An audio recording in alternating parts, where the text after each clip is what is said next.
পূজা কমিটিগুলি যে আছে তারা কিন্তু মণ্ডপ মানে বানানো শুরু করে তাদের কিন্তু 7 জন করে গার্ড ওখানে রাখতে হবে বলা হয়েছে, এবং তারা সবাই রাজি হয়ে গেছে। এখন যদি কোনো জায়গায় হয়তো ছোটোখাটো দিয়ে একটা ঘটনা ঘটতেছে, যেহেতু আমাদের আইন শৃঙ্খলা বাহিনী কিন্তু এখন পর্যন্ত ডিপ্লয় হয় না, এখন কিন্তু মেইন দায়িত্বটা কিন্তু ওনাদের এইগুলি দেখার।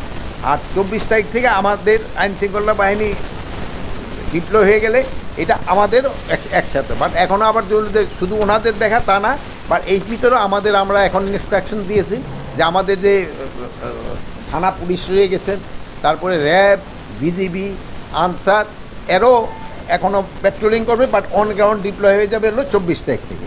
এছাড়া আরেকটা জিনিস হলো দেখা গেল যে এবার মহিলা এবং শিশু বিষয়ক মন্ত্রণালয় থেকে প্রায় 90,000-এর মতো বললো 80,000, তার উপরে 80,000 ভলান্টিয়ার ডিপ্লয় করবে। তো আমরা ভাবতেছি সব কটা যদি হয় আল্লাহ দিলে খুব ভালোভাবে পূজাটা উদযাপিত হবে। আর একটা জানেন এটা একটা ধর্মীয় অনুষ্ঠান, এবং এটার কিন্তু পবিত্রতা রক্ষা করাও কিন্তু সবার দায়িত্ব। অনেক সময় দেখা গেছে যে ইভেন আমরা ভিজিটের সময়ও দেখি অনেক সময় আছে যে ওই খেয়াল করে না, হয়তো স্যান্ডেল নিয়ে মণ্ডপে উঠে যায়।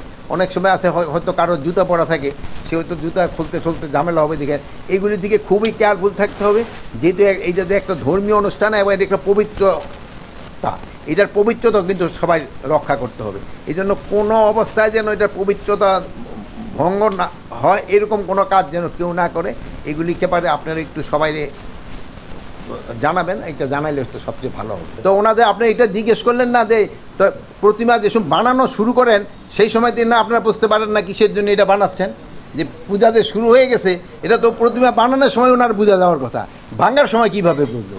এটা আমার মনে হয় ওনারা কোথাও এইভাবে বলে নাই।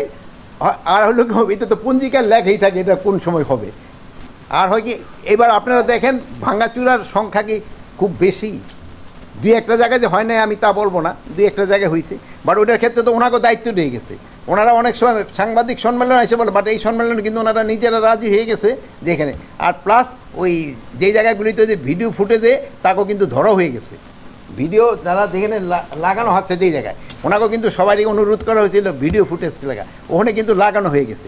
এখন হলো কি আমাদের অনেক সময় আছে যে তাকেও সম্মান রেখে আমি বলছি, অনেক সময় আমিও গতকালকে আমি 2টা পূজা মণ্ডপ পরিদর্শনে গেছিলাম। মানে লোকাল লেভেলের খবর আমরা অনেক সময় উপরে রাখি না, লোকাল লেভেলে কিন্তু ওরকম কোনো সমস্যা আমি দেখলাম যে সবাই মিলেই ভালোভাবে উদযাপন। তো 2-1টা জায়গায় যে ছোটোখাটো 2-1টা ঘটনা ঘটতেছে না, আমি অস্বীকার করবো না, ঘটতেছে, বাট ঘটার সাথে সাথে আইনানুগ ব্যবস্থা নেওয়া হচ্ছে।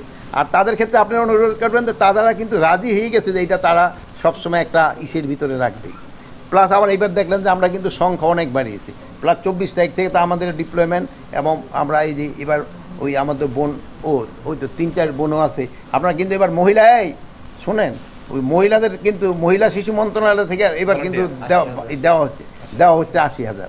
আমাদের কাছে যেই করা ওই ঝুঁকিপূর্ণ আমরা তো ইসের আগে বলি, আমাদের শোনা বাংলাদেশের সব জায়গার জন্যই এবার পূজা নির্বিঘ্ন হবে, কোনো জায়গায় কোনো ওরকম ঝুঁকিপূর্ণ নেই।